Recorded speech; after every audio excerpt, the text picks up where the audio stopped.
Tough day सिर्फ दोपहर की 12-1 बजे तक होता है, वो आपने निकाल लिया ना तो बाकी तो इजी ऑटोमेटिक होता जाता है। Somehow things fall in place. आपका उद्देश्य सामने वाले का भला करना है तो नथिंग इज टफ। स्ट्रेस में सबसे ज़्यादा जो है वो डॉक्टर्स रहते हैं। वो बहुत स्ट्रेसफुल जॉब रहता है। डॉक्टर प्रोफेशन के संग संग आप ऐसे पर्टिकुलर समय में आप अपने वीडियो बना पा रहे थे, लोगों को अवेयर कर पा रहे थे। सोसाइटी के अवेयरनेस के लिए आप वीडियो बनाते हैं। सभी तरह के जो आपके वीडियो बनते हैं मैंने देखा है, चाहे वो 1 मिनट का वीडियो आपका, चाहे वो 5 मिनट का वीडियो, उसमें कुछ ना कुछ संदेश रहता है। अब वहाँ तक तो ठीक है, लेकिन मैंने उसमें देखा कि आपके गेटअप्स कभी आप बच्चे बन के आते हैं, अच्छा कभी आप एक फीमेल के रूप में आते हैं। मैंने देखा था ट्रेडमिल पे आप दौड़ रहे हैं, उसमें आपने साड़ी पहन रखी है, वाइट कलर की विग पहन रखी है, लेकिन आपके संग सर आपका पूरा परिवार भी करता है। मैंने कुछ वीडियो देखे, उसमें आपके फादर एक्टिंग कर रहे हैं, आपका बेटा वो भी एक्ट कर रहे हैं उसके अंदर, और कुछ वीडियोज़ में मैंने मैडम को भी देखा, आपकी वाइफ को भी देखा। कई बार बोलते हैं सक्सेसफुल डॉक्टर, मैं खुद को बहुत सक्सेसफुल डॉक्टर नहीं मानता हूँ सर। मैं एक स्टूडेंट हूँ मेडिसिन का, और मैं एक आजीवन विद्यार्थी रहना चाहता हूँ, क्योंकि जब तक आप फेल नहीं होते हो, जब तक ठाकुर को ठोकर नहीं लगेगी, ठाकुर ठाकुर नहीं बनेगा। जब से मतलब आपने मुझे न्योता दिया है आज आपके इस टॉक शो में आने का, तब से आपसे बात पूछना चाहता हूँ। प्लीज मेरे को बताइए कि ये मैड टेल्स ही नाम क्यों रखा आपने? I am mad after these Mad Tales sir.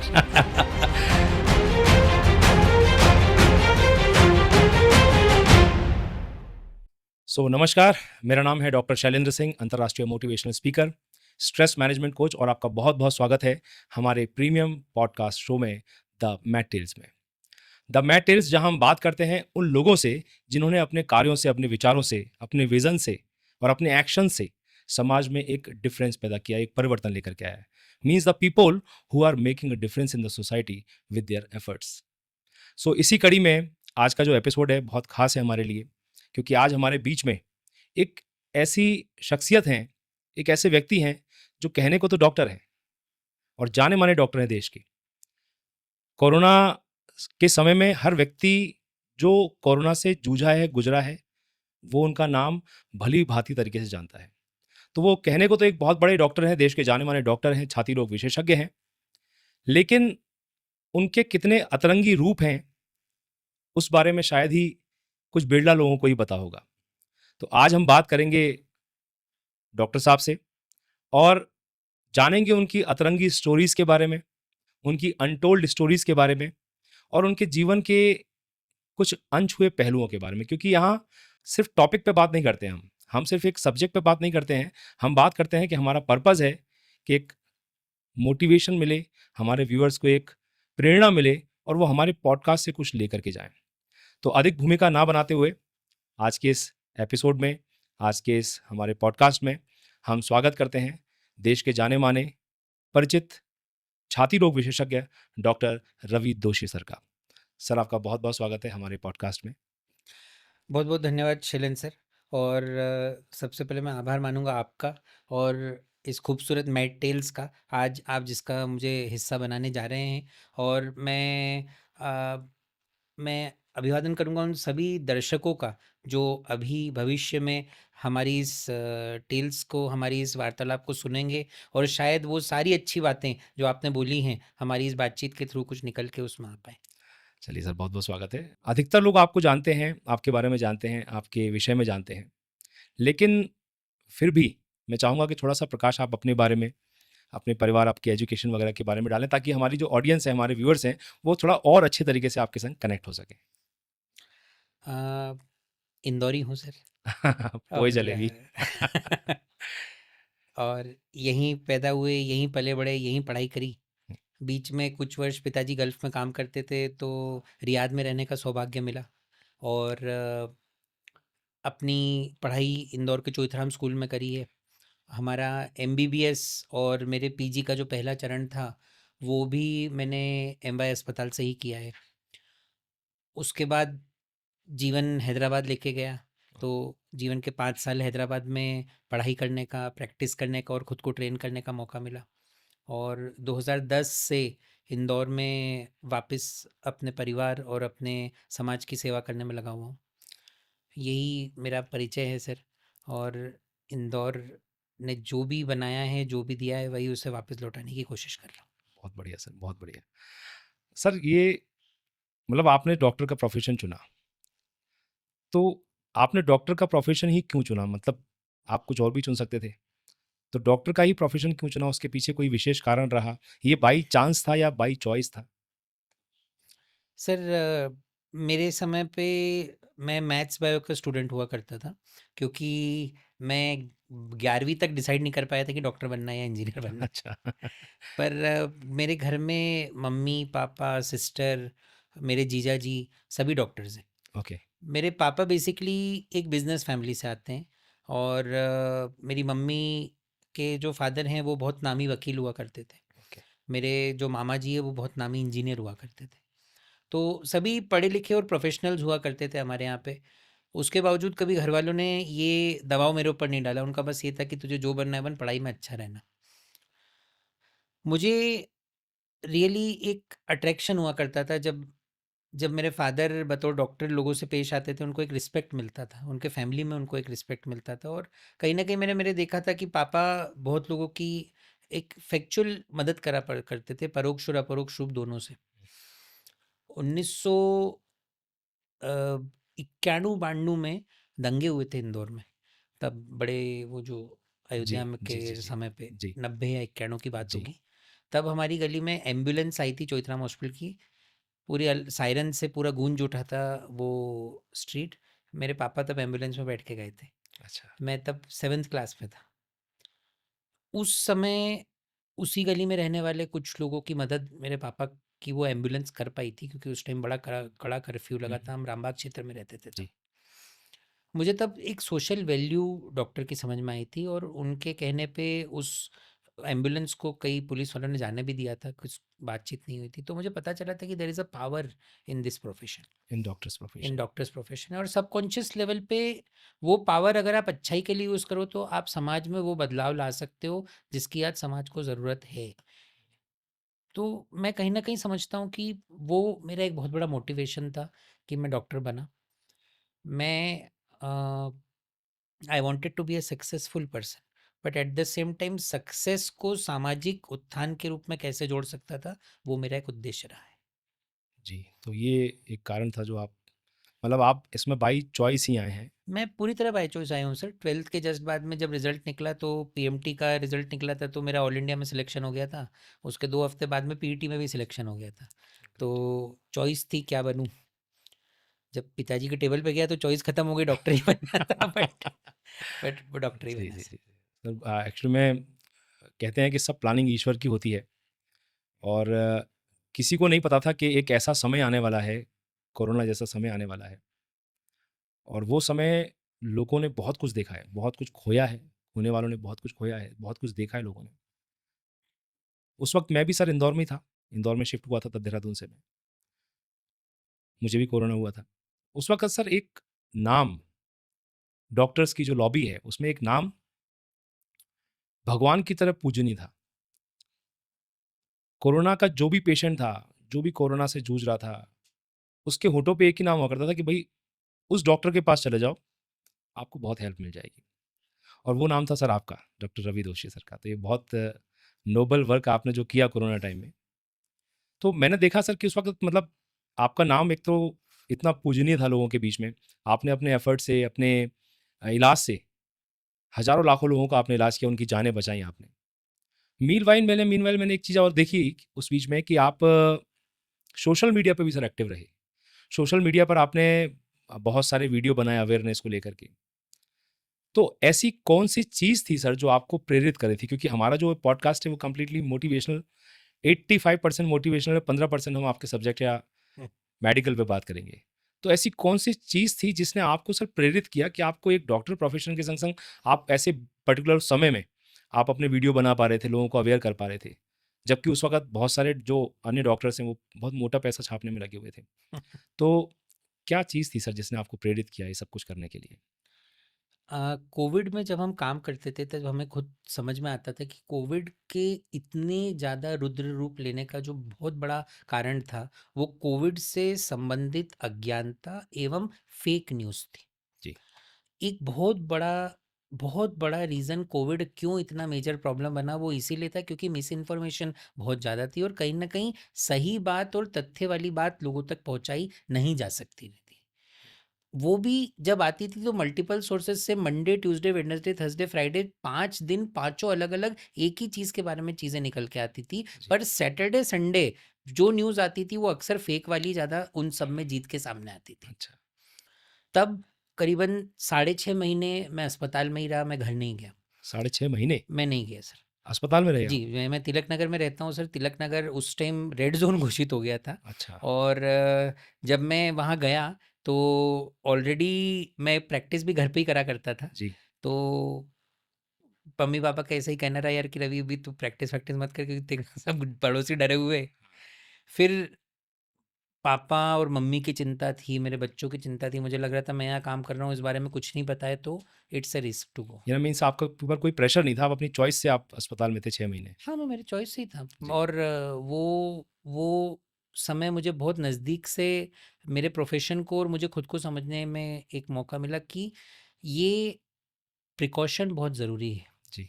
और उस दौरान कई सारे बार ऐसे मौके आते थे जब कुछ ऐसे मरीज़ आते थे जो प्योरली एक फ़ेक इन्फॉर्मेशन या गलत जानकारी की वजह से उस बीमारी से बहुत ज़्यादा प्रभावित हुए। ओह!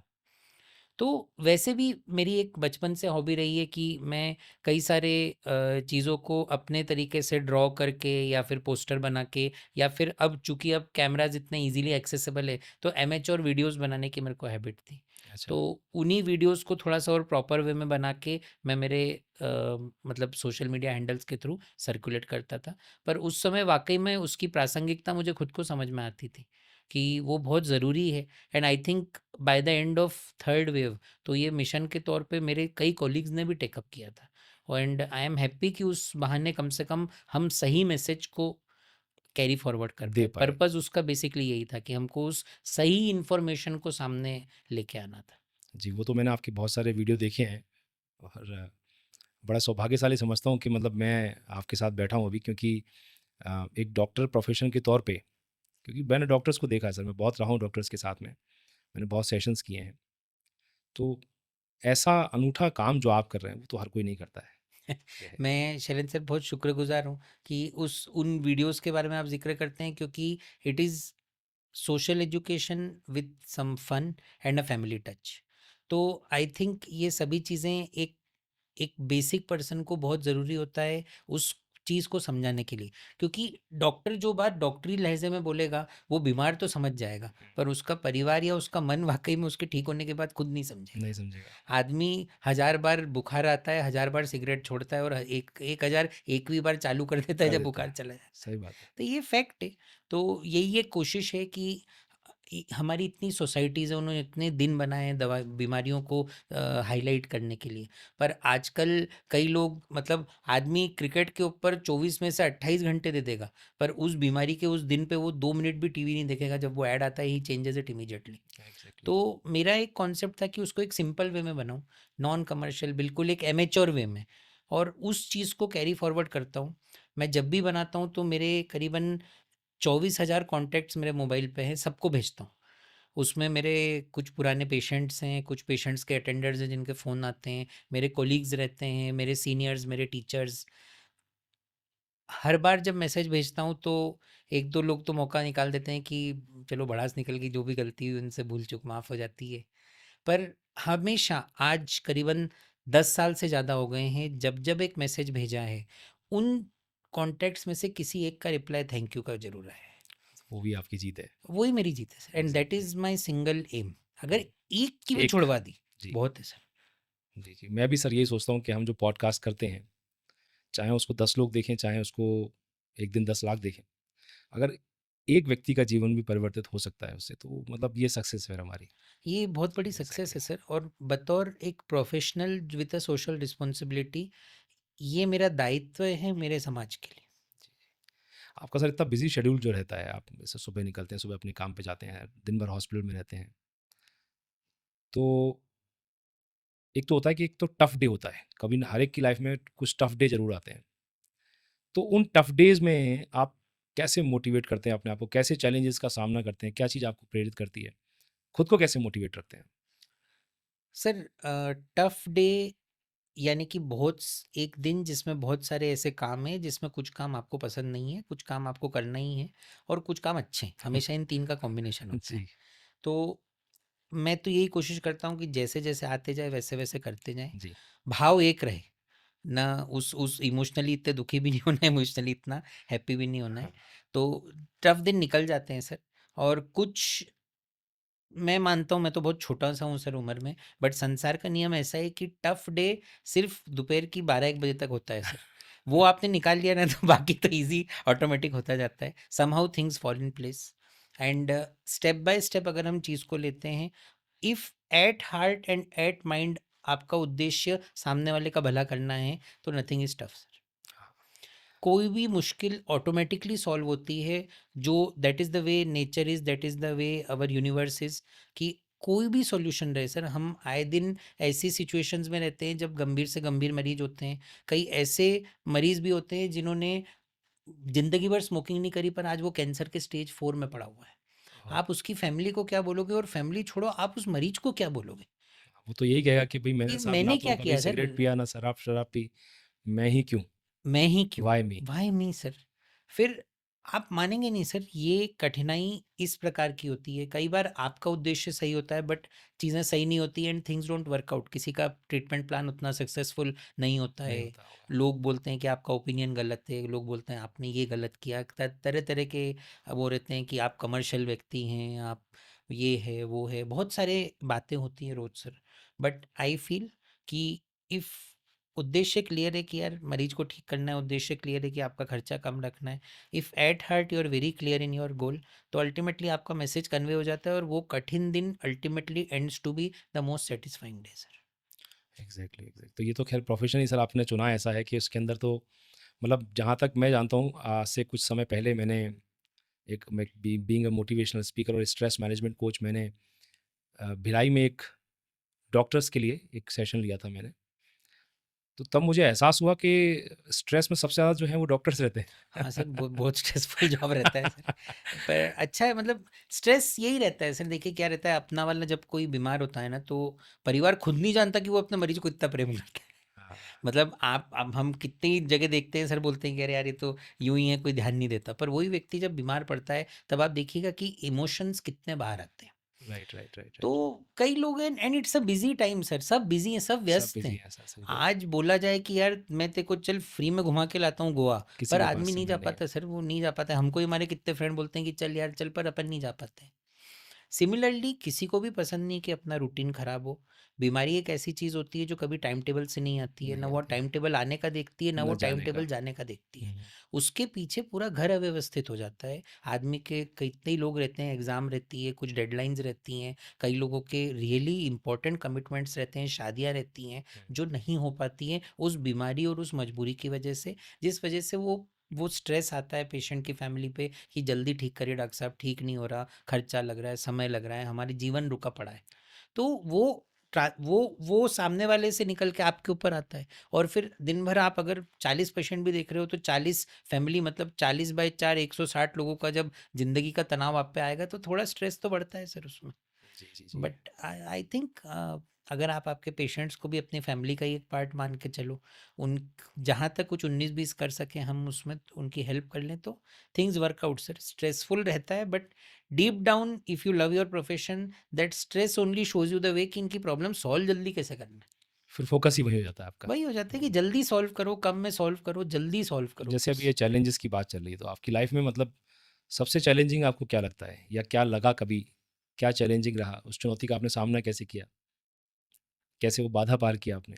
मैं जब मेरी पीजी के एग्ज़ाम दे रहा था सर, तो जब एग्ज़ाम दी थी तो अ, मतलब मेरे फाइनल ईयर के एग्ज़ाम के टाइम पे मुझे मेरे लास्ट टाइम पे उम्मीद के हिसाब से चीज़ें नहीं गई, झटका लगा। एंड उस टाइम पे आई रियलाइज्ड कि इश्यूज़ आ रहे हैं, रैंक वो नहीं आ रही है जो मुझे चाहिए। तो उस टाइम पे जो भी अवेलेबल रैंक्स थी, मैंने अपना सब्जेक्ट चूज़ किया। मेरे सब्जेक्ट को चूज़ करने के बाद में मेरे फादर एक दिन पलासिया के पास में स्कूटर से जा रहे थे, और वहाँ पे उस टाइम डामर की सड़क काफ़ी मोटी हुई करती थी, डीआईजी ऑफिस, डीआईजी बंगले के सामने। जी। पीछे से कोई आके कट मार गया और पापा गिर गए। तो जब वो गिर गए तो उनकी यहाँ से 6 हड्डियाँ क्रैक हो गई थी। ओह! और हमको पलासिया थाने पे फ़ोन आया था कि आपके पापा को यहाँ पे वो डीआईजी साहब की गाड़ी छोड़ गई है, वो वहाँ पे गिरे हुए मिले। तो मैं तब छाती रोग में एंटर ही हुआ था सर, और तब काफ़ी ढुलमुल स्थिति में था कि सब ये ब्रांच कंटिन्यू करना है नहीं करना है, बहुत सारी बातें चल रही थी। आने वाला वो 1 डेढ़ महीना बहुत कठिन रहा मेरे परिवार के लिए, मेरे फादर के लिए। बहुत सारी कॉम्प्लिकेशंस हुई उनकी, और वो सारी छाती रोग से ही संबंधित कॉम्प्लिकेशंस थी सर। हाँ, वो तो आप बता रहे हैं पसलियों में हुआ, तो वो लंग्स वहीं बगल में ही है। वो 1 डेढ़ महीना मैं मानता हूँ कि मेरे लाइफ का, मेरे करियर की चॉइसेस का एक बहुत टफ पीरियड चैलेंजिंग था, बहुत चैलेंजिंग पीरियड टाइम था। रहा वो।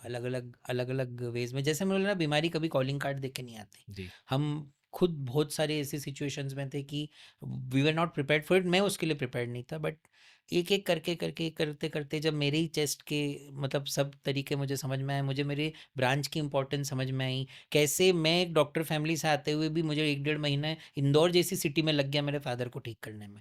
तब मुझे समझ में आया कि there is a lot of scope जो हम कर सकते हैं। बहुत सारी चीज़ें हैं जो अभी भी एक एक बड़ी सिटी, हम इंदौर में बैठे हैं, जी। हम मध्य प्रदेश की कमर्शियल कैपिटल में बैठे बिल्कुल, टियर 1 सिटी। हैं। एंड लिटरली मुझे तब समझ में आता था कि कहाँ क्या कमी है, मैं खुद क्यों कुछ नहीं कर पा रहा हूँ। दैट टाइम आई रियलाइज्ड कि what is the importance of training yourself well, what is the importance clinically, आपको कैसे स्ट्रांग होना पड़ेगा, कैसे कॉम्प्लिकेशंस को जल्दी पकड़ना पड़ेंगे, ताकि चीज़ें, जो चीज़ें मेरे पापा जिस चीज़ से गुजरे उस चीज़ से और कोई ना गुजरे। जी, तो आई फील कि वो मेरे लिए एक बहुत टफेस्ट पीरियड था। और ईमानदारी से सर, आपके फादर से आप भी प्रेम करते हैं, जी। कोई अपने फादर को बीमार नहीं देख सकते। कोई नहीं sir. Exactly, I can understand sir.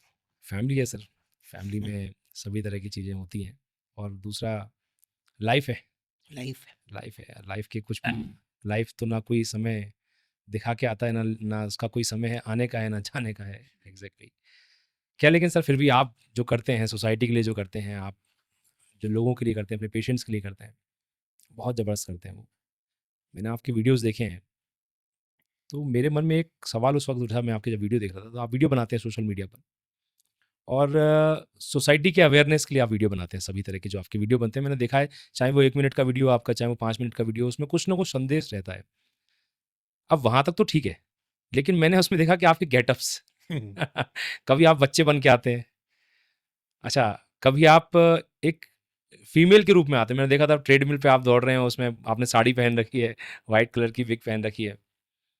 तो आपको कभी ऐसा नहीं लगता कि सर इतने बड़े आप प्रोफ़ेशन में हैं, इतने नोबल प्रोफ़ेशन में हैं, और इतना बड़ा आपका नाम है, आपके जो आपकी छाती रोग विशेषज्ञ के तौर पे आपका जो इतना बड़ा नाम है, तो आपको कभी लगता, ऐसा नहीं लगा कि लोग क्या सोचेंगे, या लोग क्या कहेंगे, या कोई हँसेगा तो नहीं मुझे ऐसे देख कर के? आप जब जो करो तब उसमें पूरी तरह ढल जाओ सर, क्योंकि अल्टीमेटली मेरा पर्पज़ है कि मैं एमेच्योर वीडियो बनाता हूँ। मेरे पास इतना गेटअप, एडिटिंग, मेकअप वो सब कुछ नहीं होने वाला है। जी, तो मोस्ट इम्पॉर्टेंट है कि मुझे देखते से ही सामने वाले को समझ में आ जाना चाहिए कि मैं कुछ तो बोलना चाह रहा हूँ। या तो उसको एंटरटेन करना चाह रहा हूँ, या तो फिर उस गेटअप के थ्रू कुछ मैसेज देना चाह रहा हूँ। तो वो देखिएगा तो एटलीस्ट। वो देखेगा एटलीस्ट, वो वहाँ पे उसका एक अट्रैक्शन रहेगा। ये प्रॉप्स मेरे बहुत काम आते हैं सर, क्योंकि एक तो हमारी जो संस्कृति है, we have a rich heritage. हाँ, तो बहुत सारे किरदार हैं। तो आज भी मुझे याद है कि मेरा एक वर्ल्ड अस्थमा डे का वीडियो था शुरुआती, तो उस टाइम पे बाहुबली पिक्चर चल रही थी। जी। तो वो क्वेश्चन बड़ा फेमस हुआ था कि बाहुबली ने कटप्पा को क्यों मारा, कटप्पा ने बाहुबली को क्यों सॉरी, मारा? कटप्पा ने जी, बाहुबली को क्यों मारा। तो मुझे याद है वो वर्ल्ड अस्थमा डे के वीडियो में मैंने बताया था कि कटप्पा ने बाहुबली को इसलिए मारा क्योंकि बाहुबली ने अस्थमा में इन्हेलर लेने से मना कर दिया था। तो हाँ, वो मेरा वीडियो, उसमें हमारे सिंपल मेरे मोबाइल से बना था, वॉइस वो नहीं थी बहुत अच्छी, तो मैंने बांटा फिर भी लोगों को उसको, ये वो। आप मानेंगे नहीं सर, जिस दिन मैंने विश्व अस्थमा दिवस के दिन पे उसको मैंने वितरित किया था, मेरे पास अगले दिन करीबन नहीं नहीं करके भी पूरे इंडिया से 45 से ज़्यादा फ़ोन आए थे, और लोगों ने बोला था, "यार, ये तूने कितना अच्छा बनाया है यार, हुँ। पर तू कुछ तो भी कर, तू तेरा वॉइस सुधार, तेरा ये सुधार, तेरा वो सुधार।" और वो मैंने पूरे बाहुबली, और मेरे साथ में मेरे कृष्णा भैया, लखन भैया हैं जो मेरे साथ में हैं कई हाँ, वर्षों से, तो हाँ, एक को मैंने कटप्पा बना दिया था, और अच्छा। एक को मैंने कुछ उनका एक का असिस्टेंट बना दिया था। तो उनको भी मैंने साथ में फेमस कर दिया। वो अगले दिन आके बोलते हैं कि अरे यार सर, ये लोग आके हमको बोल रहे हैं कि तुम्हारा वीडियो आया है, तुम्हारा वीडियो आया है। जी, जी। और मेन बात सर, जैसे मैंने बोला कि जितनों को भी बांटा है, हमेशा 1 या 2 रिटर्न मैसेज आए हैं। 1 या 2 रिटर्न मैसेज हमेशा भड़ास एंड दैट निकालने इज़ द वाले आए हैं, और that is the 1-2 winning win वाले मोमेंट। आते हैं, जिन्होंने बोला कि सर हम इन्हेलर ज़रूर लेंगे। तो really nice message, thank you. तो पर्पस सॉल्व्ड सर, आपका आपका हाँ, पर्पस मतलब सॉल्व लोग हो कुछ गया। भी सोचें, उससे नहीं फ़र्क कुछ पड़ता भी है। सोचे सर, विश्व महिला दिवस के ऊपर जब जब मैंने वीडियो बनाया है, तो मैं कोशिश करता हूँ कि मैं महिला के गेटअप में गेटअप ही में मैंने बनाऊं। देखा था। क्योंकि एक शैलेंद्र सर, आप मोटिवेशन स्पीकर हैं, आप भी समझते हैं कि मोटिवेट करने के लिए, आपको सेल्फ मोटिवेट करने के लिए कैरेक्टर में तो जाना पड़ेगा ना यार। घुसना पड़ेगा। तो आप पहन के देखिए एक बार, वो ऑटोमेटिकली आता है। एक बार एक विश्व अस्थमा दिवस के ऊपर ही मैंने बनाया था नेताजी सुभाष चंद्र बोस के लिए। हुँ, तो वो इत्तेफाक से, मैं थोड़ा वजनी आदमी हूँ, पर उसने किसी वजनी आदमी के लिए ड्रेस सिलाई थी, और जब मैंने वो पहना तो वो ड्रेस फिट ऐसी आई लग है। रही थी कि वो मैंने ही मैंने देखा सर, सिलवाई है वो अपने वीडियो लिए। देखा मैंने आपका। तो वो था कि तुम मुझे साफ हवा दो, मैं तुम्हें स्वस्थ जिंदगी दूंगा। आप मानोगे नहीं सर, मेरे टीचर का फोन आया, बोले यार अभी तू क्या कर रहा है यार।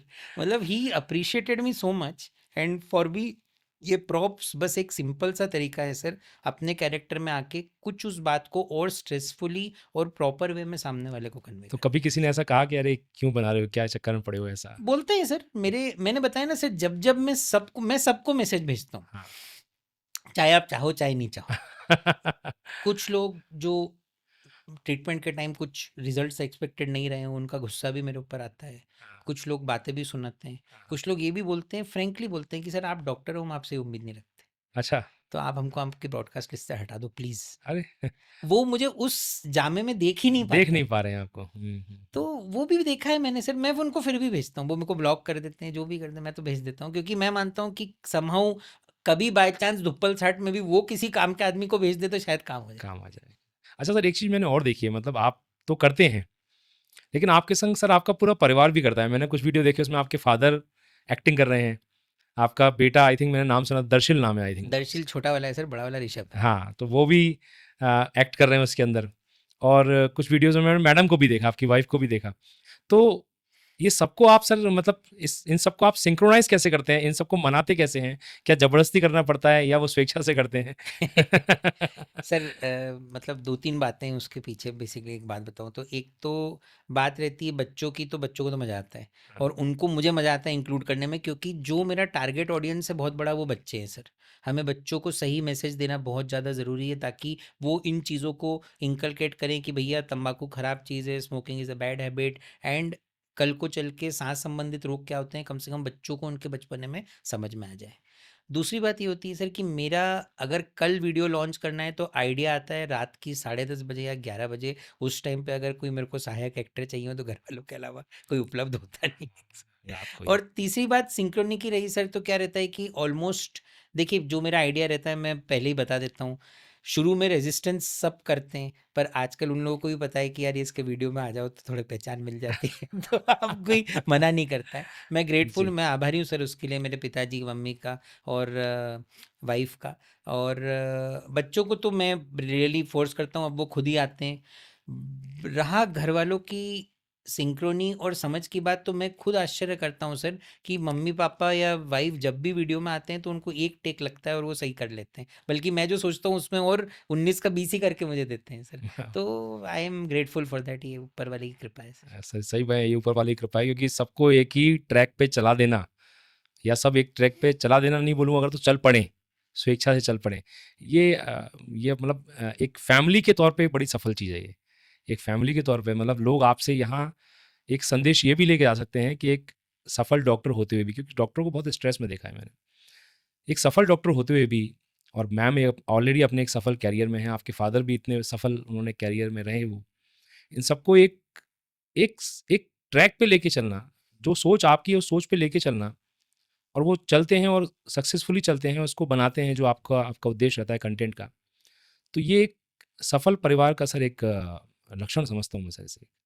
सर एक मतलब खैर सफलता के पैमाने तो अलग अलग होते हैं सर, बट एक संयुक्त परिवार और एक परिवार जो किसी की हॉबी में भी साथ दे, तो मैं सोचता हूँ कि एक फैमिली बॉन्डिंग का भी एक बहुत अच्छा तरीका है सर। कई बार मतलब मैं आइडिया खोजता रहता हूँ, तो मेरे फादर ही कई बार मेरे को आइडिया बताते हैं कि इस बार ये कर ले, इस अच्छा, बार ये कर ले। अच्छा। वाइफ भी बोल देती है कि यार तुम्हारा वो दिन आने वाला है, तो मेरी ये साड़ी रख लो, इसमें अच्छा हाँ। दिखोगे। तो सर कहीं ना कहीं से मदद मिलती है एंड अच्छा लगता है सर, इट फील्स गुड कि हम लोग एक कंबाइंड वे में हमारी फैमिली का ये रूप प्रस्तुत कर पाते हैं सर। सर एक सवाल है जो मैं अक्सर अपने पॉडकास्ट में लोगों से पूछता हूँ। आप बेशक आप एक सफल डॉक्टर हैं, आपने हर तरीके से आपने अपने प्रोफेशन में सफलता पाई है, लेकिन फिर भी कहीं न कहीं कुछ ना कुछ फेलियर्स आपने भी, क्योंकि हर एक के जीवन में आते हैं कहीं न कहीं। चैलेंजेस एक अलग चीज़ है, लेकिन फेलियर्स की बात कर रहा हूँ मैं। चैलेंजेस के ऊपर तो आपने बताया मुझे। तो असफलता को, फेलियर्स को आप किस तरह से देखते हैं? आपकी नज़रों में असफलता क्या है, और लोगों को आप क्या इसके द्वारा आप एक संदेश देना चाहेंगे जो फेलियर्स को बहुत बड़ी चीज़ समझते हैं? सर फेलियर्स बहुत ज़रूरी होते हैं, क्योंकि जब तक आप फेल नहीं होते हो, जब तक ठाकुर को ठोकर नहीं लगेगी, ठाकुर ठाकुर नहीं बनेगा सर। फेल होना बुरा लगता है और लगता है कि यार मेरे साथ ही क्यों हो रहा है, बट उस फेलियर को रियली आप एक्सेप्ट करिए, क्योंकि कहीं ना कहीं आप जिस काम को जिस तरीके से कर रहे थे उसमें कोई खामी थी, इसीलिए आपको वो रिजल्ट नहीं मिला और आप फेल हुए। हमें फेलियर को उस दृष्टिकोण से देखना पड़ेगा कि उस व्यक्ति ने, जिसने संसार बनाया है, उसने आपको रियली कुछ सिखाने की कोशिश करी है कि भैया तू सुधर जा, तेरा रास्ता गलत था, तुझे जाना उत्तर था और पश्चिम में जा रहा था। फेलियर लगता बहुत बुरा है सर, और कभी कभी बहुत बड़े झटके देता है आपके जीवन में, ऐसे नुकसान करता है जिसमें समय, आर्थिक हानि, मानसिक तनाव, सभी कुछ हमें मिलता है। बट वो वक्त गुजरता है। ऐसे वक्त में आपको आपके फैमिली का सपोर्ट मिलता है, क्योंकि सिर्फ फैमिली ही सच्चे दिल से उस टाइम सपोर्ट करती है, चाहे आप एग्ज़ाम में फेल हो, चाहे आपका कोई केस बहुत ज़्यादा क्रिटिकल हो जाए, या फिर आपके ऊपर कुछ भलते एलिगेशन लग जाए। बट उन फेलियर्स को अगर आप रियली समझ के, आप, इसमें एक प्रोविज़न है सर कि आपने आपका काम ईमानदारी से किया।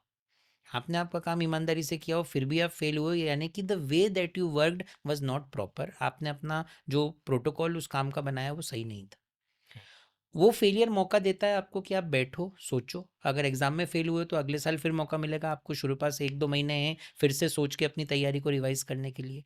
भगवान न करे अगर कोई पेशेंट में कोई चीज़ ऊपर नीचे हुई हो तो एटलीस्ट आप बैठ के रिवाइज कर सकते हैं, उसमें रिव्यू कर सकते हैं, अपने साथ वालों से, अपने टीचर्स से बात कर सकते हैं कि क्या कहाँ क्या प्रॉब्लम रही। और फिर आप उस टाइम तो जस्टिस नहीं कर पाए, बट एटलीस्ट आपके प्रोफेशनल करियर में और भी उस टाइप के केसेस आएंगे तो उसको एक बेटर तरीके से आप अप्रोच कर सकते हो।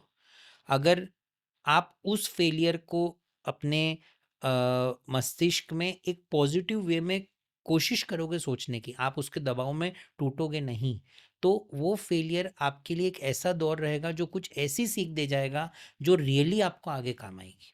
एग्ज़ैक्टली। और उसी पॉइंट को हमें समझना पड़ेगा कि हमेशा चीज़ें हमारे मनचाहे या मनमाफिक नहीं होती है। कुछ दिन अगर अच्छे होते हैं तो ये निश्चित है कि कुछ दिन बुरे होंगे ही होंगे। पर उन बुरे दिनों में हमें इतना हताश नहीं होना है कि सब कुछ खत्म हो गया। हमें कभी भी उस फेलियर को आखिरी नहीं मानना है, that is just a learning process. हमको उस टाइम पे कोई ऐसा व्यवहार नहीं करना है जिससे कि हमारे संबंधों में कोई ऐसा एक इरिवर्सिबल चेंज आ जाए या बहुत बड़ा हमारा डैमेज हो जाए। खटाश आ गया। निश्चित रूप से फेलियर के टाइम पे कभी भी हमें कोई बहुत हार्श डिसीजन नहीं लेना चाहिए। We should always stop. अगर आप किसी में आस्था रखते हैं तो ये वो समय है जब आपको निश्चित रूप से उनके पास चले जाना चाहिए। मनन करना बहुत ज़रूरी है और उस फेलियर को सीख के आगे जाना ज़रूरी है। बहुत फेलियर्स हैं सर, फेलियर्स तो पर डे होते हैं, बट धीरे धीरे समझ में आता है कि ये फेलियर्स ही आगे बढ़ने का सबसे बेस्ट तरीका है। एग्ज़ैक्टली, बिल्कुल सही कहा सर आपने। एक सर मेरे मन में एक सवाल और उठता है, क्योंकि मैं पिछले 4-5 साल से आपको जानता हूँ, मैं आपको देखा है, आपकी एक्टिविटीज़ देखी है मैंने। कुछ 4 साल पहले मैं मेरे फ़ादर को लेकर के आपके घर पे आया था मैं, जब आप घर पे प्रैक्टिस करते थे सेल्फ। तो सर मैं देखता था आपके यहाँ 3-4 बार आया था मैं, और मैं देखता था कि आपके यहाँ आपको दिखाने के लिए 1-1 घंटा कम से कम वेट करना पड़ता था, इतने पेशेंट्स आपके पास वहाँ बैठे रहते थे। तो ज़ाहिर-सी बात है कि प्रैक्टिस बहुत बढ़िया ही चल रही थी वहाँ, तो आपकी एक सेल्फ प्रैक्टिस जो थी पर्सनल, और हम भी यही सोचे गए थे कि भई जब हमने पता किया कि भई सबसे बढ़िया छाती रोग विशेषज्ञ कहाँ हैं, तो आप ही का नाम आया। तो जब सब कुछ इतना बढ़िया चल रहा था सर, तो फिर आपने वो सब छोड़ कर के एक नामी-गिरामी अस्पताल, कोकिलाबेन हॉस्पिटल, भारत का एक बड़ा ब्रांड है, तो आपने वो जॉइन क्यों किया? मतलब जहाँ तक मैं आपको समझ पाया हूँ, पैसा आपके लिए इम्पोर्टेंट तो नहीं है? तो फिर ऐसा आपने कदम क्यों उठाया कि आपने अपनी प्रैक्टिस छोड़ कर के फिर कोकिलाबेन? शैलेंद्र भाई, आपने ऐसा क्वेश्चन पूछा है जो मेरे बॉस तक भी पहुंच गया तो मेरे लिए कुछ इशू हो सकता है। बट नहीं, आपने आपने एक क्वेश्चन पूछा जो मुझे खुद सोचने पे मजबूर करता है कि मैंने ये कदम क्यों उठाया। मैं एक प्रोफेशनल हूँ और हर रूप में खुद को रख के उसमें परफॉर्म करने में बिलीव करता हूँ। चाहे प्रैक्टिस हो, चाहे टीचिंग प्रोफेशन हो, चाहे अब जो मैं मेरा वर्क करता हूँ मेरे हॉस्पिटल में, उन सब के एक सिस्टम है और उस सिस्टम से चल के आगे भविष्य क्या लेके आता है वो हमें देखना पड़ेगा। आपकी इस बात का कोई एक सिंगल पॉइंट जवाब तो नहीं है, बट काम करते करते पर्टिकुलरली मैं काम, देखिए मैं 2010 से प्रैक्टिस कर रहा हूँ, बट आज जब भी जिक्र होता है तो कोविड में जो काम हुआ उसका ही जिक्र होता है। ये तो बात सही है। उसके 12 साल पहले से भी मैं काम कर रहा था, मैं पढ़ाता भी था, मैं घर पे मेरी क्लिनिक भी थी। मैं, आप मानेंगे नहीं कि एक दिन में कम से कम 3 हॉस्पिटल्स में मेरी ओपीडी होती थी और कई दिन ऐसे होते थे जब सुबह 6 बजे घर से निकल के रात को 12 बजे घर पहुंचा करता था। जी, आप भंडारी में भी हुआ मैं करते थे। अलग-अलग जी, जगह हुआ करता था, मैं सीएचएल जाया करता था, मैं कई हॉस्पिटल्स में था, सी3 में जाता था, जहाँ आप मिले कई जगह जी, में जाता था। तो जहाँ-जहाँ काम किया वहाँ पे जहाँ तक हो सके पेशेंट्स को जो टाइम दिया उस पे कोशिश करी आने की। बट कई इश्यूज होते हैं, जैसे ट्रैफिक बढ़ता जा रहा है, आपको मल्टीपल जगह जाने लाइक, अब इट्स अ रिस्की बिजनेस, आप इतनी दौड़ भाग करते हैं तो कई बार ट्रैफिक भी सपोर्टिव नहीं रहता है आपको। और अपने क्लिनिक का तो मोह सबको रहता ही है, बट कोविड के टाइम पे ये भी समझ में आया सर कि आखिर आखिर पेशेंट्स को भी एक रिक्वायरमेंट होती है, they need to go to one place जहाँ पे आप रहो और आपको सब सुविधाएं आप दे सको जो जो आप करना चाहते हैं। जी, तो मैं तो ये कहूँगा कि सर मेरा पीस ऑफ माइंड मान लीजिए, मेरा एक डिसीजन था कि एक ऐसी जगह जहाँ सुबह से शाम तक रहूँगा वहाँ रहूँगा, जो पेशेंट्स आएंगे उनके लिए पूरे दिन उपलब्ध रहूँगा जब भी इंदौर में हूँ, और उनको proper and full time care जितनी दे सकूँगा उतनी एक देने की मेरी कोशिश थी। डिसीजन सही है या गलत है ये तो वक्त ही मुड़ के बताएगा कि मैंने जो भी डिसीजन लिया वो कितना हित कर रहा, पर अपने जो मरीज़ या अपने जो भी परिचित लोग मुझे दिखाने आते हैं, मैं बस यही आशा करता हूँ कि जगह और बिल्डिंग देख के वो ये ना बोलें कि यार तू बदल गया। जी। कम से कम जैसे वैसे थे वैसे ही अभी भी हैं। आप संतुष्ट हैं उस चीज़ से मैं तो बिल्कुल। संतुष्ट हूँ सर, और मैं मेरी संतुष्टि को सिद्ध करने के लिए हमेशा इस बात में प्रयत्नरत रहता हूँ कि मैं वहाँ की भी व्यवस्था को पेशेंट फ्रेंडली बनाऊँ। हाँ, ये तो देखा है मैंने। बड़ी बिल्डिंग, बड़े ब्रांड नेम से मेरा जिस भी तबके का मरीज मेरे पास आता है वो ये ना बोले कि यार ये तो अब 5 स्टार हो गया है।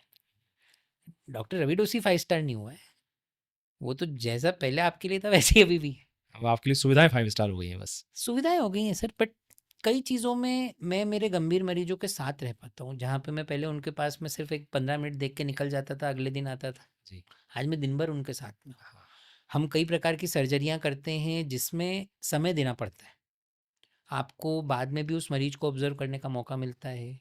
कई चीज़ें ऐसी होती हैं जो टाइम देने से ईजी हो जाती हैं, जी, कम से कम मेरे ब्रांच में और मेरे द्वारा करे हुए ऑपरेशंस में। जी। तो वो सुख अभी तो मैं भोग रहा हूँ सर, और वो कंफर्ट मेरे पेशेंट्स को दे पा रहा हूँ। सबसे ज़्यादा खुशी होती है उन पेशेंट के अटेंडर्स के लिए जिनकी कोई फैमिली थोड़ी ऑड टाइम आ जाती है या कुछ आ जाती है, पर उनको पता रहता है कि ये दिन भर रहते हैं, तो वो नहीं यार कि सुबह 9 बजे पहुंचना ही पहुंचना हाँ, है। ऐसा नहीं है, ये यहाँ है, मिल देख लेंगे, लेंगे। बात कर लेंगे। अगर सुबह भी आईसीयू में बात नहीं हो पाई तो दिन भर नीचे ओपीडी में रहते हैं, वहाँ बात कर लेंगे। एग्ज़ैक्टली। तो ये एक डिसीजन है, ये एक मेरा स्वयं का प्रयोग है अपने ही एक प्रोफेशनल एस्पेक्ट में। एंड आई जस्ट होप, और मैं आपके सभी दर्शकों से एक प्रार्थना करता हूँ कि वो कामना करें कि मेरा ये प्रयोग सफल रहे। नहीं, बिल्कुल सर, हमारी भी शुभकामनाएँ हैं इस चीज़ के लिए और नेचुरल सी बात है कि आप एक समाज सेवी व्यक्ति टाइप के भी हैं आप। तो ईश्वर तो साथ देता ही है सर, कुछ भी करेंगे ईश्वर तो साथ देता ही है। तो ये सफलता ही है आपकी एक तरह से मैं ये कहूँगा। तो इसी से एक सवाल मेरे मन में और आया कि सफलता एज़ ए सक्सेसफुल डॉक्टर, सफलता के मायने क्या हैं आपके दृष्टिकोण में? आपकी नज़र में सफलता को आप कैसे मापते हैं? मीन्स आपके लिए सफलता जो वित्तीय लाभ या कुछ और है आपके लिए आप कैसे इसको डिस्क्राइब करेंगे अगर उस पे कहना चाहें तो? मेरे लिए सफलता सिर्फ मेरी 6 घंटे की नींद है सर। मेरे को मेरी नींद आ जाए, इतना काम करो कि थक के वो जो 10 साढ़े 10 बजे सोते हैं अपन सो जाएं, और ऐसी नींद आए कि वो सुबह सुबह 4 साढ़े 4 बजे खुलती है सर। अच्छा। कोई ऐसा काम नहीं हो कि अपने नींद में बाधा पड़े। हाँ, हॉस्पिटल से फ़ोन आता है तो उठा लेता हूँ सर, बिल्कुल पलंग के सराहने सर पे फ़ोन रख के सोता हूँ। अर्ली राइज़र हैं आप हाँ, मतलब। मैं अर्ली राइज़र हूँ sir, and all credit to my father. वो हमेशा मेरे को सुबह 4 साढ़े 4 बजे वो उठा देते हैं। वो उठते हैं, मैं उठता हूँ, वो मेरे लिए कॉफ़ी बना देते हैं। अच्छा। यही मेरे सफलता का पैमाना है सर। हमेशा शाम को तो कम, सुबह पापा से बात होती है, और सही गलत जो भी है, जो डाँट पड़ना है, जैसा भी है, सुबह-सुबह हो जाता है। नहीं, सुबह उठना तो सर नेचुरल सी बात है, हाँ, बहुत बढ़िया है। 1 आध घंटे की पढ़ाई होती है सर। अभी भी और डाँट पिटती है आपको? पिटती है, डेली बेसिस पे पिटती है वो। मज़ा आता होगा उसमें, नेचुरल सी बात है। मतलब रहता है सर, देखिए हाँ, क्या रहता है, समय के साथ समझ में आता है कि डांट बेसिकली नज़रिए का फ़र्क है और अपने तजुर्बे का फ़र्क है, क्योंकि वो मुझे तब समझ में आया जब मैं अपने बच्चों को डांटने लग गया। क्योंकि कई बार मेरे फादर जिस चीज़ के लिए मेरे को डांटते थे, उसी चीज़ के लिए मैं भी मेरे बच्चों को डांटता हूँ। तब तो समझ में आया कि अरे पिताजी सही तब कहते अपने थे। को बुरा लगता था हाँ, और तो अब 40 साल लग गए समझने में सर, अब जाके सुधर रहे। नहीं, नहीं, वो तो बिल्कुल ठीक बात है। ख़ैर पिताजी तो पिताजी रहते हैं और वो हम है कितने सर। बड़े हो जाएँ, अपने पिता के लिए तो बच्चे ही रहने वाले हैं। वही बात है सर, उन इसीलिए ये जो सफलता होती है ना सर, उसका आधार मैं पारिवारिक सुख और पारिवारिक समय को मानता हूँ। हर चीज़ का मापदंड अगर परिवार के सुख और साथ में रहने के समय की क्वालिटी को देखा जाए सर, तो यही सफलता चाहिए सर, जी, कि साथ में रह पाए, अच्छी नींद सो पाए, और एक पॉजिटिव फ्रेम ऑफ माइंड के साथ में नेक्स्ट डे चालू कर पाए। That's all. ओके, सही है। जैसे अपन ने इतनी सारी बातें अपन ने अभी की हैं, तो एक सवाल जो आपसे बात करते-करते एक मेरे मन में आया है कि डॉक्टर रवि दोषी जो हैं, क्या वो ईश्वर में विश्वास करते हैं? आस्तिक हैं? पूर्णतः सर, जैन हूँ, साईं बाबा को मानता हूँ, अच्छा, हनुमान जी को मानता हूँ, और जितने धर्मों के जितने भगवान हैं, मैं उन सभी को मानता हूँ। मैं सऊदी अरेबिया में रहा हूँ, मैं हैदराबाद में रहा हूँ सर। मैंने बहुत गहराई से हर धर्म और हर वर्ग को देखने की कोशिश करी, क्योंकि मेरे फ्रेंड्स हैं, मेरे रूम पार्टनर्स हैं। मुझे आज भी याद है जब सुबह 4 साढ़े 4 बजे मेरा रूम पार्टनर फ़िरोज़ था, तो कई बार उसकी नींद नहीं खुलती थी, बट वो रोज़े से पहले उनको कुछ खाने का तभी मौका हुँ, रहता था, तो हुँ। उसकी ड्यूटी रहती थी, हम लोगों की ड्यूटीज़ रहती थी। सुबह-सुबह उसको उठा के फिर वहाँ पे जहाँ पे भी उसका नाश्ता हो जाए वहाँ ले जाना पड़ता है उसको, मतलब अच्छा। वो हमारा काम था सर। वो खुद कर लेता था, पर कई बार वो भी थक के आता था तो हम ले हाँ, जाते थे उसको। फिर शाम के वक़्त जब इफ्तार होती थी, तो कई बार वो ड्यूटी पे रहता था, तो उसके लिए कुछ लेके आना था। एक अलग ही खुशी की अनुभूति होती थी सर। रोज़ सुबह जब घर से निकलता हूँ, तो पिछले 3 वर्षों से एक कड़ा नियम मैंने खुद के लिए बनाया है कि मैं मंदिर, हमारे तिलक नगर में ये जैन मंदिर है, हुँ। वहाँ पे जाके ही मैं अपनी दिनचर्या की नित्य। शुरुआत करूँगा नित्य। चाहे मैं लेट हूँ, चाहे मैं टाइम पे हूँ, चाहे मैं बिफ़ोर टाइम हूँ, चाहे मैं सुबह 6 बजे निकल रहा हूँ या फिर मैं 10 बजे निकल रहा हूँ, बट मैं हमेशा इस कोशिश में रहता हूँ कि मैं पहले मंदिर के दर्शन करूँ और उसके बाद ही फिर मैं कोई भी दूसरा काम करूँ। ओके। आप देखता हूँ मैं आप तिलक लगा के रोज़ ही सर, मुझे बड़ी प्रेरणा मिलती है तिलक लगाने, आई जब फ़ील भी कि मैंने आपको उससे देखा हम। है, आपके माथे पे मैंने तिलक देखा है, तो मुझे बड़ा आश्चर्य होता है कि एक सफल डॉक्टर और उनके पास सभी तरह के मरीज़ आने वाले हैं, तो आम तौर पे इस तरह की एक्टिविटीज़ कम रखते हैं, प्रैक्टिसेज़ कम रखते हैं डॉक्टर्स। तो आप तिलक लगा के आ रहे हैं डेली। मैं जब भी मैं आपको मिला हूँ 3, 4, 5, 7 बार, तो आपके माथे पे तिलक ज़रूर देखा है मैंने। सर, ये मुझे बड़ी शांति देता है। मैं मानता हूँ कि मुझे भगवान में आस्था रखने से बहुत बहुत फ़ायदा मिला है सर, और मन की शांति मिलती है। मेरा सबसे बड़ा दुश्मन है मेरा खुद का गुस्सा।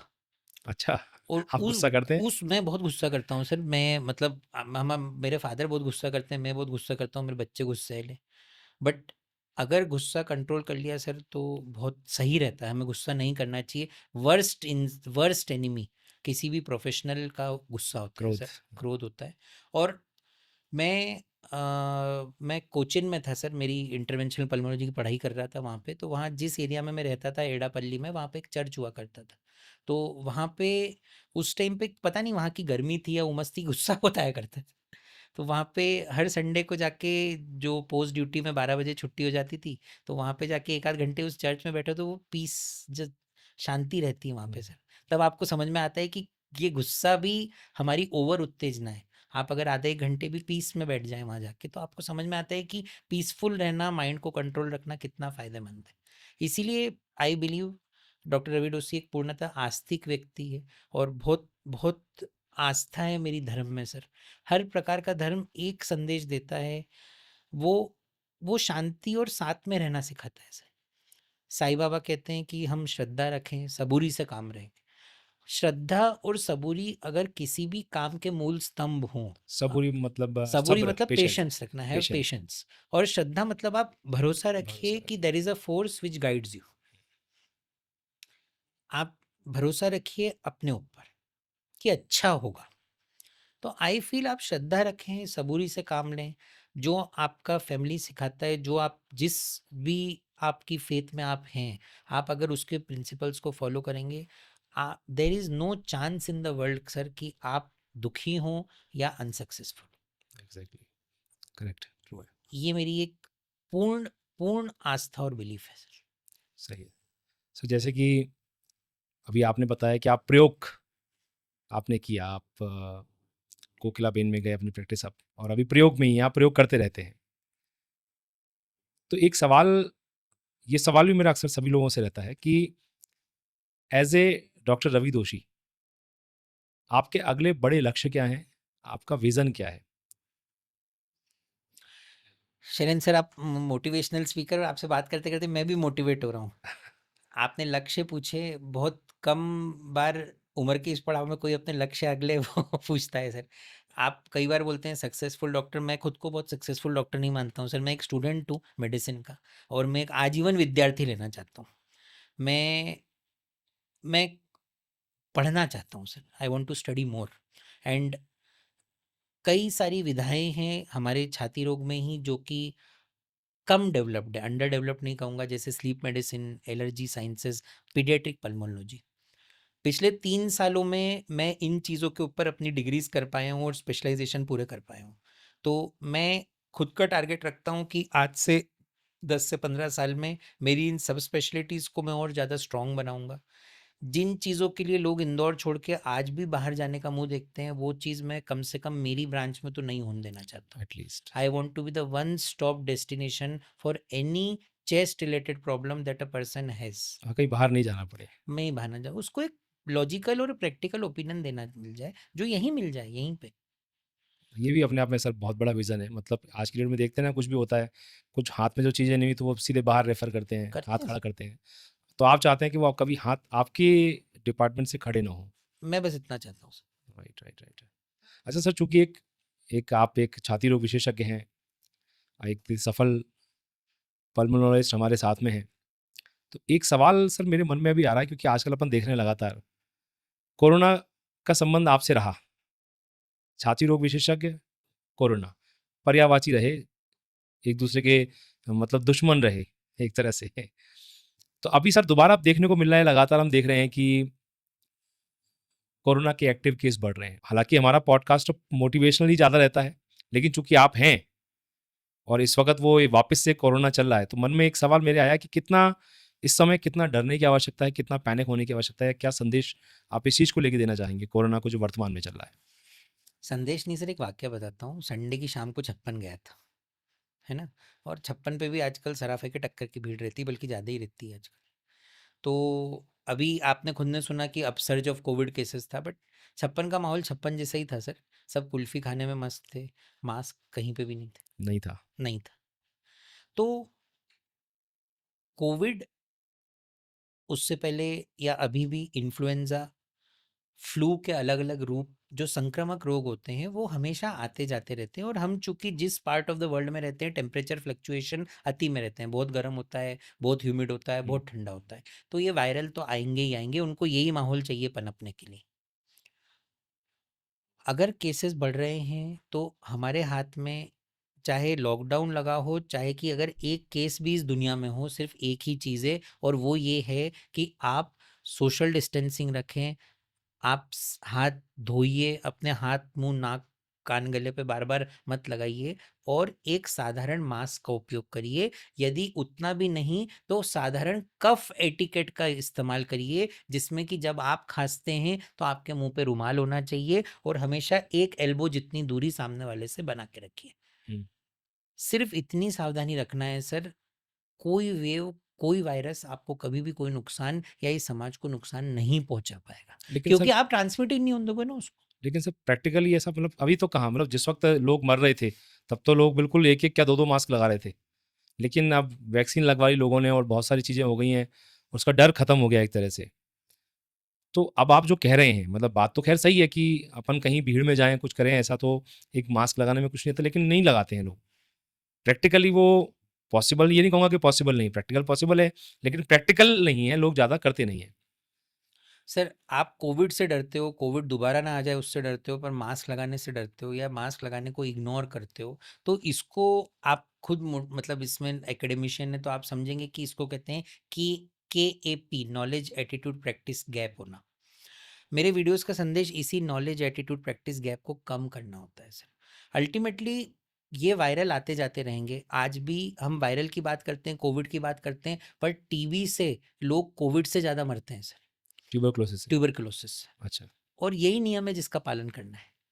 आज भी, अभी 4 महीने पहले कोविड का ये सेकंड वेव अभी भी इतना ज़्यादा वेरिएंट ऑफ कंसर्न घोषित डब्ल्यूएचओ द्वारा नहीं हुआ है, बट पिछले साल की जो नवंबर दिसंबर में डब्ल्यूएचओ की रिपोर्ट आई थी उसमें ये छापा गया है कि टीबी से कोविड से ज़्यादा मृत्यु हुई। अच्छा। बट चूंकि मतलब आज का स्टार कोविड है तो लोग कोविड की न्यूज़ आते से ही थर थर थर थर कांपने लगते हैं। स्टार के पीछे सर ये है ना कि जैसे टीबी है वो इतनी संक्रामक नहीं है कि एकदम से बगल व्यक्ति को सर, फैल जाए। बुरी सब है। बहुत ज़रूरी है कि हमने जो उस कोविड में सीखा, उस लॉकडाउन में उसको जो लोग प्रैक्टिस। घर गए, आप उस सीख के उस पहलू को तो याद रखो कि बेसिक चीज़ क्या थी। हर कोई, मोदी जी से लेकर यहाँ इंदौर में बैठा डॉक्टर रवि डोसी या फिर जो उसका फ्रेंड और वो एजुकेट कर रहा था, वो क्या बोल रहा था? वो सिर्फ यही बोल रहे थे यार कि सोशल डिस्टेंसिंग रखो और मास्क पहनो। क्योंकि हम चाहते क्या है अल्टीमेटली, क्यों कोई बोल रहा है मास्क पहनना? जो चेन ऑफ ट्रांसमिशन है, वो रुके। आप अगर रोक दोगे तो वो कहाँ से आगे बढ़ेगा? वो रुक जाएगी। मतलब इट्स सो सिंपल। जी, जी। सो जैसे एक सामान्य व्यक्ति, एक स्वस्थ व्यक्ति है, क्योंकि आप एक छाती रोग विशेषज्ञ हैं, तो एक स्वस्थ व्यक्ति अपने फेफड़ों को, अपने लंग्स को कैसे स्वस्थ रख सकता है? अगर 2 लाइन में अगर आप इसे कुछ डिस्क्राइब कर सकें। देखिए सर, फेफड़े मैं मानता हूँ कि शरीर के सबसे खूबसूरत भगवान के बनाए हुए अंगों में से एक है, क्योंकि वो वातावरण के साथ में बहुत जल्दी तालमेल बना लेते हैं। पर वातावरण में अगर कुछ ऐसा आ जाए जो कि बहुत ज़्यादा अशोभनीय हो तो दिक्कत होती है। अगर कोई व्यक्ति काम वहाँ करता है जिससे उसकी दाल रोटी चलती है, जहाँ पे धूल धुआं धक्कड़ हो, तो वो मास्क पहने। पर अगर कोई व्यक्ति जानते हुए तंबाकू का उपयोग करता है, धूम्रपान करके वो धुएं को अपने फेफड़े में लेके आता है, चाहे वो ज्वलनशील हो, चाहे आजकल जो ई सिगरेट और वेपिंग चल रही हो उस माध्यम से, पर वो उसके फेफड़े और उसके स्वास्थ्य के लिए अत्यंत हानिकारक है सर। अगर कोई व्यक्ति बहुत ज़्यादा मानसिक तनाव लेता है तो वो घातक है। अगर कोई व्यक्ति 6 घंटे की नींद प्रॉपरली नहीं लेता है तो वो उसके फेफड़ों के लिए घातक है। अगर कोई व्यक्ति बहुत ज़्यादा अपना वजन बढ़ाता है, अपने खाने पीने पे ध्यान नहीं देता है, वो उसके फेफड़े के लिए घातक है। और अगर किसी व्यक्ति को किसी चीज़ से एलर्जी हो, किसी को धूल में जाने से छींकें आती हो, मौसम बदलने से खांसी आती हो, पर वो उसको इग्नोर करे और हर साल सिर्फ अरे यार फार्मा अपने मेडिकल वाले भैया दवाई दे देना, उस हुँ। पे चलता रहे, चीज़ को धकाते जाए, अपने सर्दी, खांसी, सांस, सीने में दर्द को इग्नोर करे, तो ये उसके फेफड़ों के लिए नेगेटिव इंडिकेटर है। वहीं पे आज आप अपने लक्षणों को पहचान के अगर एक डॉक्टर से डॉक्टरी चिकित्सकीय परामर्श करेंगे तो कई सारे डायग्नोसिस के इतने अच्छे अच्छे टूल्स आ गए हैं कि छुपी हुई बीमारियां बड़े आराम से बाहर आ जाएंगी। और ऐसे बड़े बड़े नाम जिनको सुनकर आदमी थर थर कांपा करता था, अस्थमा, टीबी, हुँ, हुँ। कैंसर, क्षय रोग, कोविड, जो भी जल्दी पकड़ में आ गया वो ठीक हो गया। आज विज्ञान इतनी प्रगति कर चुका है तो हमें जागरूक रहना है। साधारण सामान्य स्टेज में जब लक्षण हैं तब हमें परामर्श लेके अगर आप चिकित्सा करवा लेंगे तो आप पूरी तरह से ठीक हो जाएंगे। तो ये एक संदेश है जो एक कॉमन किसी व्यक्ति के लिए लाभदायक हो सकता है, फेफड़ों से संबंधित। तो सर लगभग हम अपने अब पॉडकास्ट के। अभी अभी नहीं आए सर। अभी मेरे को आपसे एक बहुत ज़्यादा ज़रूरी क्वेश्चन पूछना है। जी। मैं वो मतलब उस जमाने का हूँ जब डक टेल्स आते थे टीवी पे, वो जो डोनाल्ड डक डोनाल्ड वाला। डक और उसके भतीजों की कहानियां अंकल आया करती, cruise. Uncle Scrooge. Uncle cruise. तो मैं जब से मतलब आपने मुझे न्योता न्योता दिया है आज आपके इस मतलब टॉक शो में आने का, तब से आपसे बात पूछना चाहता हूँ। प्लीज मेरे को बताइए कि जी। ये मैड टेल्स ही नाम क्यों रखा आपने? I am mad after these Mad Tales sir. Sir दरअसल क्या है, बीइंग अ मोटिवेशनल स्पीकर, मेरा सोचना ये है कि मैंने नाम क्यों रखा मैड इसका। अब इसको अगर किसी व्यक्ति को, अगर आप, जब आपने पहली बार नाम सुना होगा तो आपके मन में यही आया होगा, मैड यानी तो पागल होता है, तो पागलों की कहानियां, मैड टेल्स। तो सर मैड इसका नाम इसलिए रखा कि पहला तो रीजन ये है कि इसका मतलब, मैड का मतलब मैड यानी पागल ही है। और मेरा मानना यह है कि पागल ही इतिहास रचते हैं सर। एक सफल व्यक्ति जो होता है, वो चाहे एक सफल पिता हो, सफल डॉक्टर हो, सफल प्रोफेशन में हो, सफल जॉब में हो, सफल बिजनेस में हो, सफल व्यक्ति ही इतिहास रचता है। तो यहाँ हम बात उनकी करते हैं जो पागल है, जिन्होंने, जैसे आप भी हैं सर, तो आपने अपनी लीग से अलग हट करके अपने वीडियो बना रहे हैं, आप सब कुछ लीग से अलग हटके कर रहे हैं, बहुत सारी चीज़ें कर रहे हैं। तो इतिहास पागल रचते हैं, पहला तो मैड का मतलब ये है। और दूसरा मैड का जो मेन मतलब है हमारा, वो आप मेरे अगर लोगों के नीचे देखेंगे, mad tales let's make a difference with doctor Shailendra Singh, है ना। Make a mad, MAD, mad यानी make a difference, make a difference tales, यानी उन लोगों की यहाँ बातें करेंगे हम, उन लोगों से हम बातें करेंगे जिन्होंने अपने कामों से एक डिफरेंस पैदा किया है, एक मेक अ डिफरेंस किया है, जिन्होंने समाज के लिए, देश के लिए। तो ये मेरा पर्पस था, इसको बहुत सोच के नाम इसका हमने रखा। हालांकि मेरा मॉर्निंग में एक कोर्स होता है, उसका नाम भी मैड ही है। तो ये मैड मेरा बड़ा फेवरेट वर्ड रहा है सर, उसका नाम है मैड।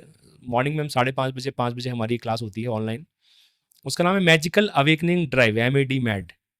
तो उसमें भी हम ये कहते हैं कि मैड की फुल फॉर्म है मैजिकल अवेकनिंग ड्राइव, और मैड यानी रोज सुबह 5 बजे उठ के ऑनलाइन क्लास अटेंड करेगा तो वो पागल ही होगा। सो सर ये हमारा रीजन रहा नहीं, बहुत बढ़िया है मैट्रिक्स सर, का मतलब नाम मज़ा आ रखने के गया, पीछे। मतलब जी। मैट टेल्स एक तो बहुत ही कैची है सर, एकदम जी, जुबान पे थैंक यू चढ़ सो गया मच, थैंक यू सो है। Much sir. सर, तो सर हम लगभग अपने अंतिम पड़ाव में हैं, तो एक सवाल मैं आपसे पूछना चाहूँगा कि इस सवाल में 2 सवाल हैं, कि एक तो आप एक इंसान के तौर पे, आप लोगों को कंक्लूड अगर करके हमारी बातों को, एक लोगों को क्या संदेश देना चाहेंगे कि लाइफ में वो लोग क्या उनको करना चाहिए? क्या उनकी सोच होनी चाहिए? एक सफल इंसान के तौर पे आप लोगों को क्या संदेश देना चाहेंगे? और एक डॉक्टर होने के नाते, एक सफल डॉक्टर होने के नाते, जो आपकी डॉक्टर कम्युनिटी है, एग्जिस्टिंग डॉक्टर कम्युनिटी है, या वो लोग जो अब डॉक्टर के प्रोफेशन में आने वाले हैं, उनको आप क्या संदेश देना चाहेंगे? 2। देखिए सर, सबसे पहले तो मैं ये बता दूं कि मैं डॉक्टर रवि डोसी एक बहुत ही साधारण व्यक्ति हूं जो डॉक्टरी करता है। सफलता आज मुझे शैलेंद्र सर ने जितनी बार दी है ना, उतनी तो शायद मैं सफल हूँ ही नहीं। पहले तो मैं उसके लिए बहुत आभारी हूँ सर आपका। और दूसरा मैं एक ही बात बोलना चाहूँगा कि अगर ज़रूरत एक चीज़ पे आम जनता को है, या हम कहें कि सबको है, वो ये है कि हमारे गुस्से पे काबू पाया जाए।